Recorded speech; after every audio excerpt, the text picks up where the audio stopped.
Dad told me you found something. On a train during the war.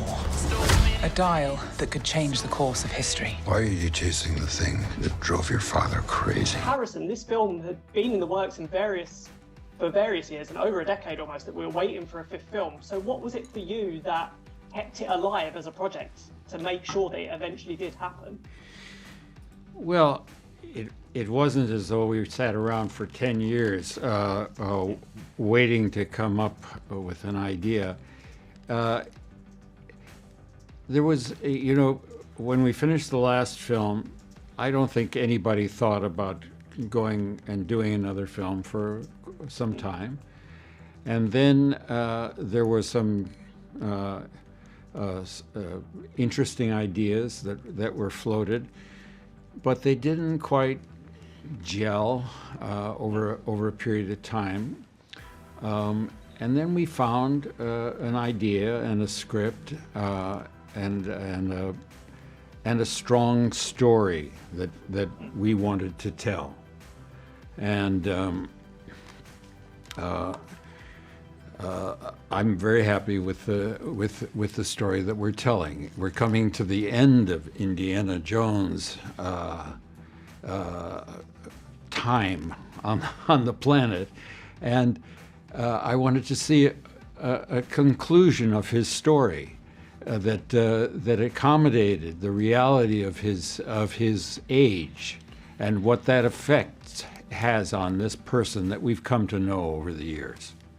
Yeah, definitely. And James, I think what part of makes it feel like an Indiana Jones film is the decision to shoot on locations around the world, practically where possible. How important was that for you as a director coming into this to make sure that you could do as much as possible? It's important for all the reasons that are obvious, and then it's important for reasons that aren't obvious. That one of the real charms of the Indiana Jones films is the acting and wonderful characters that you encounter, not just Dr. Jones, but also all the wonderful menagerie of people who come at him through his journeys. And to get character, to get actors to be alive in a scene, it's really hard if you're standing inside a green dome to be alive. The wind in your hair is different than a guy in a tank top holding a fan, so it's just a very different thing that's intangibly a part of the fabric of these movies. Yeah, definitely. And Harrison, as filming, as you say, you knew you were going into this as the last Indiana Jones film. So how did that final day hit? Did it just feel really different because you knew the magnitude of it? This is the last time you'd be pulling on that fedora and cracking the whip. Well, that's not the feeling I had.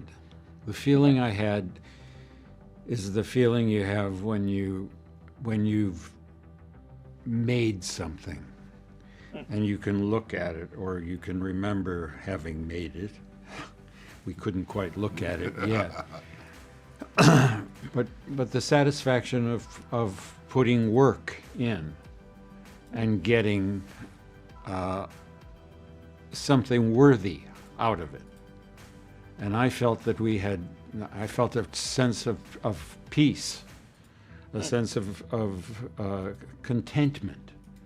That this particular job that Jim and I and all of the other people involved had done together was concluded in a way that really felt satisfying to me, and it is my hope that others find it as satisfying as I did. Great, definitely, I'm sure they will. Just finally, James, coming into this as a newcomer to the franchise, what do you feel it is that you learned about Indiana Jones that makes him such a character that people are still excited more than 40 years later to see a new adventure on screen with this character? Why has he endured so much? I think because the films have, first of all, the films have represented the combined talents of some of the best actors and filmmakers who have made movies ever. So there's just that, But then there's something very specific, which is just that unlike many of the kind of tentpole or summer movies, these are charming films.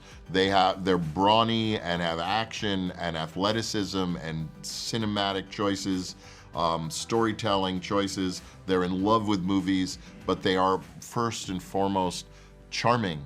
The characters are eccentric and interesting, and not just kind of a god in an outfit slaying villains, but much more a man with all his foibles and eccentricities, passions and obsessions that make him unusual. And I think that's what draws everyone to these movies.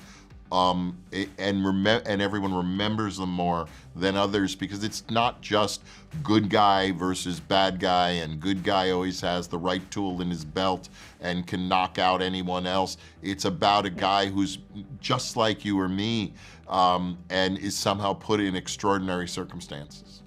Yeah, definitely. I mean, there are bad guys. There's Nazis, but yeah, we'll go. No. But there are. But it's not that. It's always not that simple. Even the Nazis are characters. You know that they're peculiar and have their own obsessions. And that attention to character detail, to me, is what's existed from the first 5 minutes of the first film.